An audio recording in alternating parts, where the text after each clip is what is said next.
In the middle of the ocean, the crew member of a cargo ship is inspecting the deck at night when he sees a tornado approaching on the horizon. He is startled to realize that this is not a natural phenomenon, because inside the cyclone, there are unknown predators and monsters. One of them, which appears to be a huge mutant crab, comes down onto the deck and, without hesitation, swallows the sailor alive. 10 hours before this incident, scientist Matt sees the news in the paper about a storm, which has created a huge tornado and is causing serious disasters to the marine fauna.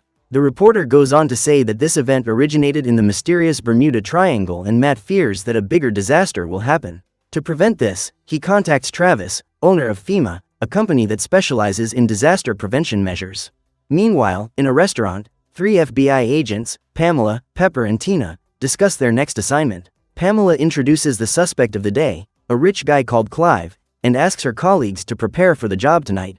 As soon as the two leave the restaurant, the city suffers a brief tremor, something unusual in that region and which frightens everyone. At the same time, Matt goes with Travis to the Department of Military Security and reports his findings to General Wilson.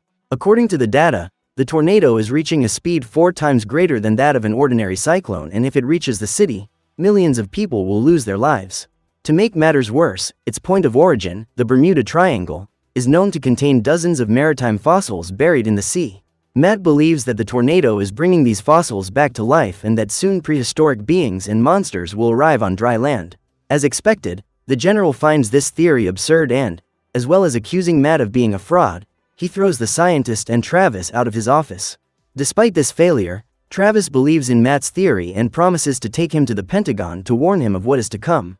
Nearby, Pamela goes to a hotel and meets Clive, who, without knowing her real identity, has asked her to spend the night together. The two go up to the room to enjoy a romantic moment, but Pamela soon calls her colleagues and traps the guy in bed. She reveals that she is an FBI agent and that she has set everything up to capture him, as he is suspected of committing crimes involving the illegal sale of substances.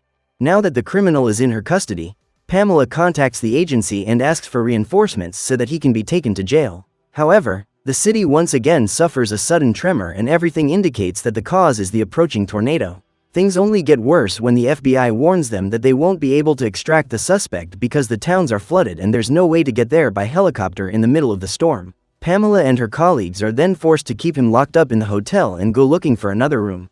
Meanwhile, reporter Karen is on the coast with her team to show the huge tornado forming in the sea. Despite the cameraman's warning that the location is dangerous, the young woman is willing to take the risk, as this could be the chance to be recognized for her work. The group continues with the transmission, but Karen notices that the tornado is full of marine predators. To her misfortune, the cyclone throws a great white shark at the reporter, who is completely devoured in a matter of seconds. The news team despairs and runs for their lives, but the tornado begins to follow them and, one by one, they are sucked in by the force of nature. As Matt feared, the twister invades the city and starts destroying everything in its path. Meanwhile, the scientist is going with Travis to the Pentagon and claims that, according to his calculations, it is possible to destroy the tornado and save the people. However, Travis has a sudden change of attitude and says that he doesn't intend to stop the tornado, as he has other plans for it. The guy then reveals his intentions, to take advantage of all the destruction in the city to profit even more from his business. He goes on to say that he had access to Matt's research and forged everything so that he couldn't reveal it to the government and thus prevent the tornado. Furious, the scientist tries to convince him not to do it, but the guy walks away and leaves him to fend for himself in the middle of the city. The arrival of the tornado, which has been given the name Monstrous, is soon broadcast on all the televisions in the city, reaching the hotel where Pamela is staying. Because of this, the maintenance leader, called Grady, prevents the guests from leaving and warns them that monsters have infested the city streets. Despite their warnings, no one believes their story and they leave, which only makes the situation even more chaotic. Pamela, Pepper and Tina also want to leave and take their suspect with them, but Grady insists that it's dangerous and stands in front of the door to block the exit. Irritated, Pepper demands that they get an extra room to hold Clive until they get to the authorities. Laura, one of the hotel receptionists, asks for an explanation about the guy, but Pepper gets angry and threatens to shoot the young woman if she doesn't cooperate. This whole situation only makes Laura even more nervous, to the point where she starts to go into cardiac arrest and falls to the ground, already lifeless. In the meantime, Matt runs through the streets while being chased by prehistoric pterodactyl-like creatures. The monsters are so strong and numerous that they bring down an airplane that was flying over the city, destroying its turbines. Back at the hotel, Manager Don shows up and, on seeing the police armed with a prisoner, demands to know from his staff what is going on. As soon as Grady informs him of the situation, Don orders the receptionists to contact the police, but all communications are cut off. Soon after, they hear someone calling outside the hotel and find Matt, who begs to go in. However, Grady refuses to open the door, for fear that if he does, the creatures will enter and everyone in the hotel will be wiped out. Even so, Don allows the scientist to enter and, as he passes through the door, he is followed by a kind of mutant crab. Fortunately, the door's security glass prevents it from getting through and the group remains safe, at least for the time being. Now that he's safe, Matt introduces himself as a scientist and says he needs help to stop the Monsternado. Thanks to one of the receptionists, called Kelly, he has access to the TV news recordings and deduces that the cyclone is not being created by natural means. His theory is that electromagnetic forces are generating the Monsternado and, if something isn't done, it will travel around the world until it reaches the North Pole. The group then tries to put together a plan. While in one of the rooms, the three agents think about what to do with Clive. Suddenly, the guy, whose mouth is covered, tries to warn the trio that something is approaching. When they look up at the window, Pamela, Pepper and Tina are startled to see a huge octopus trying to invade the building and start shooting at the window. The shots are heard by Matt and the rest of the group, who go to see what's going on. Again, the security glass has managed to hold and everyone is safe, but Matt reprimands the agents for almost destroying the security glass and letting the creature into the building. Afterwards, the scientist gathers everyone in the hotel bar to decide what to do. He suggests contacting the authorities, but Pamela says it won't be possible as all communications are blocked due to the Monsternado's strong magnetism. The only way to ask for help is through an old radio that can transmit short waves. Grady remembers that he has one of these radios in storage and goes to get it so that Matt can get in touch with his friend Floyd, as he left him the folder containing the documents with his research. What he doesn't know yet is that Floyd tried to flee the city and is now on top of his car, surrounded by the flooded city and hungry sharks. In addition to him, General Wilson is also surrounded in the security department, with pterodactyls flying over the building. Seeing that Matt's theory is true, the guy decides to go out and look for him to find a solution to this crisis. But before he can, one of the pterodactyls comes through the window, grabs him with its fangs and takes him to its nest as a meal. Meanwhile, inside the hotel, the group plans to use the radio, but they need to get to higher ground in order to pick up the signal. However, everyone is surprised by Clive, who manages to break free and takes Pepper's gun. With the agent in custody, he forces Grady to come along, as he intends to use the radio to communicate with his henchmen. The three of them leave and Pamela tries to follow them, but Clive locks the doors on the other side and heads for the 5th floor of the building. Kelly remembers that there is a copy of the key on the counter and goes to get it, but when she arrives at reception, the crabs unite and manage to get through the door. Now all that's left is to climb the stairs to the 5th floor, but they won't make it in time as the creatures are fast approaching. Tina then decides to stay to buy time and Matt advises her to shoot the monsters in the eyes, as the rest of their bodies are resistant to bullets. Armed only with her pistol, the agent goes into the main hall and fires at the monsters, but she accidentally shoots one of the receptionists. Seeing that there is no way to stop them, the agent tries to escape to the elevator, but the crabs catch up with her and begin to devour her. Shortly afterwards, the group continues up the stairs, until they hear Tina's screams and Pamela decides to go and help her.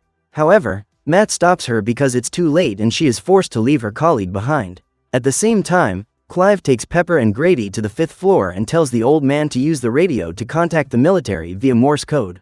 Despite being a wanted criminal, Clive has contacts within the army and intends to ask for their help to escape. He tells Pepper to send the message and the agent not only obeys, but also proposes that the two of them end the romantic moment they had started hours ago. The man is interested in the offer and allows himself to be tricked by the agent who, at the first opportunity, punches him in the face and knocks him unconscious. With the criminal in custody, Pepper rushes off to find the rest of the group and deliver the radio to Matt. She also leaves her pistol with Grady, who reveals that he is ex-military and promises to keep Clive locked in the room. Arriving in the main hall, Pepper finds Tina's pistol and next to it, her body, with its face completely destroyed. Soon after, a huge crocodile appears in the room, forcing the agent to flee as quickly as possible. While she continues looking for the rest of the group, Clive regains consciousness and comes across Grady, who takes a knife from the room and threatens to eliminate him. The guy isn't intimidated, but Grady starts acting like a lunatic and attacks the man mercilessly. He gets so excited about it that he doesn't notice when, behind him, a huge octopus tentacle appears on the other side of the window. In a matter of seconds, the monster reaches through the glass and pulls out the old man, who becomes another victim of the Monsternado. The next target is Pepper, who runs through the corridors to escape the huge crocodile. She hides in the bathroom, but the crocodile appears on the other side, forcing her to flee towards the stairs. When she gets there, she meets Pamela and the rest of the group again and tells them that she has recovered the radio communicator. However, just as she was about to hand it over, the crocodile appears behind her and with one bite, it devours her completely. Pamela tries to help her colleague, but there's nothing more to be done and the rest of the group run off down the corridor. With the radio in hand, Matt tries to contact his friend Floyd, but they still have to find a way out of the hotel. Don then remembers that, underground, there are tunnels used in the Civil War that lead to the city's military base and he has part of the map drawn on his arm. The group then splits up, with Don and Pamela going into the tunnel to check it out, and Matt and Kelly being in charge of using the communicator. The four of them need to hurry, because outside the building, the world is in chaos and the Monsternado continues to destroy everything in its path. After many attempts, Matt finally manages to get in touch with Floyd and asks him to look in his backpack for his file on the tornado. It contains the access codes to contact the government's secret communication line. With this, Floyd will be able to pass on all the data in the file to the authorities and so they will have a chance of stopping the Monsternado. Now, hopes of saving the city have been renewed, but inside the tunnels, Don ends up being captured by a huge coral snake. He orders Pamela to shoot the creature and, with a clear shot, she hits the snake's head, which falls lifeless to the ground. Don narrowly manages to escape, but before he can celebrate his victory, hundreds of spiders pour out of an opening in the ceiling. They end up falling on the hotel manager, who tries to resist, but is bitten by all of them, leaving only his arm with the map design on it. Pamela mourns another loss in the group, but all she can do is run away and meet Matt and Kelly again. Meanwhile, the two head towards the tunnel and find a flooded passage full of great white sharks. Soon after, Pamela finds them again and tells them what happened to Don, leaving only his arm with the map of the tunnels. The three decide to use it to escape from the hotel, but seconds later, a gigantic Megalodon breaks through the wall, injuring Pamela's leg. Matt and Kelly try to help her, but the agent orders them to try to save themselves and that she will meet them soon in the tunnels. As soon as the two of them leave, the Megalodon tries to attack Pamela, but soon afterwards, a crocodile appears in the tunnel. Luckily, the huge shark decides to devour the predator, giving the FBI agent a chance to escape. At the same time, Matt reaches the end of the tunnel, which is blocked by an iron grating. He then gets in touch again with Floyd, who brings good news, as he has managed to contact the government and very soon, the army will be coming to rescue them. Despite this, Floyd believes that they won't get there in time to save him, as several sharks are surrounding his car. The situation only gets worse, as the water level starts to rise and it's only a matter of time before the sharks catch up with him. Matt despairs and asks his friend to try and escape, but tragically, an enormous great white shark jumps out of the water and devours Floyd. Saddened by yet another loss, Matt blames himself for everything that's happening and that he should have made his research public earlier, thus sparing the lives of more people. Kelly comforts him, saying that he is doing his best to save other lives, and hugs him. However, she begins to feel that the hug is too strong and they both realize that, from above the ceiling, a gigantic octopus tentacle has just grabbed them. The pair try to resist, but the tentacle is squeezing too hard and it's only a matter of time before they are destroyed. Matt then asks Kelly to tickle the tentacle's suction cups in an attempt to get the creature to let go, but it doesn't work. Kelly decides to try something else and starts biting the tentacle, which causes the creature to release them. Even so, the monster recomposes itself and pulls Kelly by the neck, with Matt doing his best to hold her, but it's no use and the young woman is taken away by the creature, which eliminates her without mercy. After hours of tragedy, the day dawns and the Monsternado continues to circulate through the city, spreading monsters everywhere. Shortly afterwards, Pamela finally finds her way out of the tunnel and sees Matt, who is still very shaken by the loss of Kelly. He regrets that not even his research was able to predict such a disaster and now there is nowhere else to run. In the midst of this apocalyptic scenario, the two talk about their lives and wonder if there is someone waiting for them somewhere. Matt says no, because he's always been more dedicated to science and ended up leaving his family and friends to one side. Pamela confesses to having a similar life, as her work as an FBI agent has always been her priority, to the detriment of others around her. The conversation continues, until suddenly Matt is shot in the head and falls to the ground. Seconds later, Clive appears, who has managed to survive and disarms Pamela with a pistol grip. The guy then orders her to leave, with the revolver pointed at her head, but he doesn't realize that the shot only hit Matt grazed. The villain continues to threaten the FBI agent and, in revenge for having left him imprisoned, he orders Pamela to go out and face the monsters without any equipment or clothing. With no other choice, the agent obeys, but then Matt appears and tells the guy to leave her alone. Clive then points his guns at his targets and threatens to eliminate them both at the same time. However, when the man tries to shoot him, the pistol is out of ammunition and Matt seizes the chance and punches him in the face. The two start fighting, but Clive soon regains the advantage and starts attacking the scientist non-stop. However, the villain ends up dropping his revolver and Pamela quickly picks it up and threatens to shoot him. Seeing that he is cornered by the agent, Clive gives himself up and says that he will go with the woman to prison, without resisting. However, the villain won't make it that far, as a giant octopus appears behind him, pulling him in with its tentacle and destroying his neck. After that, Matt and Pamela flee and the scientist tells her that they need to get to a high place to make contact using the radio. The two then run towards a nearby tower, but they are chased by a crocodile, along with the giant octopus.